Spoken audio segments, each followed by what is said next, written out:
अल्लाह कुरान मजीद में फरमाता रदियल्लाहु अन्हुम व रदू अन्हु।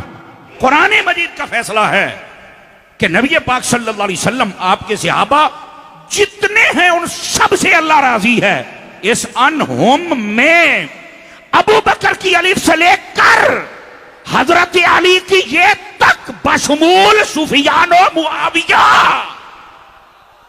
रदियल्लाहु अन्हुमा ये सारे शामिल है जिनसे मेरा रब राजी है। तो मैं फिर कह लेता हूं अल्लाह करके समझ आ जाए, ओए रब राजी है, रब के बंदे तू राजी क्यों नहीं होता है?